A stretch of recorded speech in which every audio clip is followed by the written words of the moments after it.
केमिति अग्नि बर्षुछि। दिन राति सबुबेले असह्य गरम जनजीवन को अस्तव्यस्त करि पकाउछि।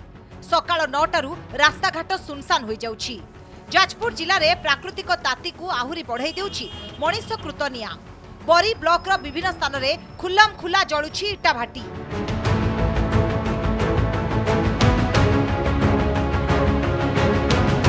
परिवेश प्रदूषण को दृष्टि रखी सरकार माटी इटा पोड़ी को संपूर्ण बेआईन घोषणा करने सह भाटी रे निया लगाइबा उपरे कड़ा निर्देश देइछंती। मात्र बरी रे सरकारी नियम को फू करी उड़ाई देउछंती इटा व्यवसायी। निज पकेट गरम करबा पई प्रशासन नाक तले इटा पोडुछंती।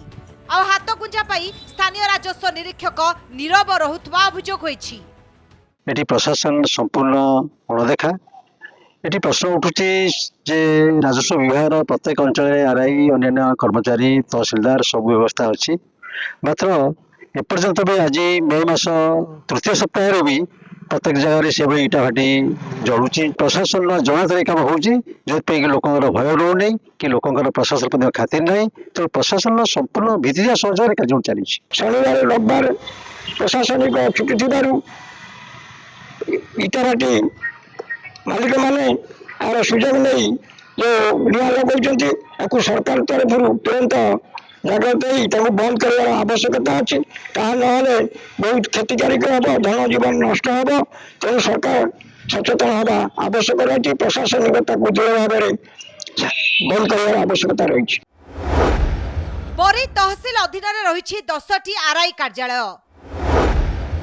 सबुठी दायित्व अछंती जड़े जड़े सरकारी बाबू। हेले आश्चर्यर कथा बरी अलीपुर बालीबिली साहुपड़ा मंदारी अटीरा एवं रत्नगिरी भली प्राय सबु अंचल में बेआईन इटा भाटी जलुछि। एने स्थानीय लोके बरी तहसीलदार और स्थानीय आरआई को बारंबार जणाइछथि। हेले कौनसी कार्यानुष्ठान ग्रहण करा जाउ नथवा अभियोग होईछि। सेबडे प्रशासनिक अधिकारी केवल इटा भाटी मालिक मानकु कार्यालय को डाकिथिबा कहि निज दोष लुचाइबाकू चेष्टा करुछंती। सरकार का आईन कटकणा गोटे थाए से आईन कटकणा अच्छी जे इटा भाटी जो मैंने कर व्यवसायी हूँ घर लोक हूँ से सब दिगरे टे कटकणा लगे दरकार। बेआईन इटा भाटी की आईन सरकार आईन अनुजाई से सब रद्द करवा दरकार। कंपनसेसन फाइन बुआ दंडनीय अपराध दंडित करवा दरकार। बरी रे तो प्राय इटा भाटी चलीनी जहाँ मो नॉलेज रे अच्छी कौन गोटे दीटा जहाँ चलता आम पाखु खबर आसला सेटा भी आरआई बंद कर नोटिस करके भी आज से लोक डाकी हियरिंग हम आ जहाँ कार्यानुष्ठान अच्छी विरुद्ध में नवा कथा नि छुट्टी दिन गुड़ाक स्पेशली कहुई हेडक्वार्टर रे रे सब जिन गुड़ाक तदारख कर रिपोर्ट करेंगे। बरी तहसीलदार केवल कागज पत्र रे सीमित न रही बेआईन इटा व्यवसायी प्रति दृढ़ कार्यानुष्ठान ग्रहण करने को दाबी होईछि। माफिया हाथ मिलाइथिबा किछि लांचखोर कर्मचारी उपर मध्य तदंत हेबा नित्यांत जरूरी। देखिए ये जो असह्य गरम सांग को गुणुगुଳି ହେଉଛି ठीक सही समय बरीर विभिन्न स्थान में बेआईन इटा भाटी निया लगा जाउछि। तेणु ये जो गरम निया भाटीर जो ताती लोकन को असह्य करुच्ची लोक मैंने कलबल होउछंती।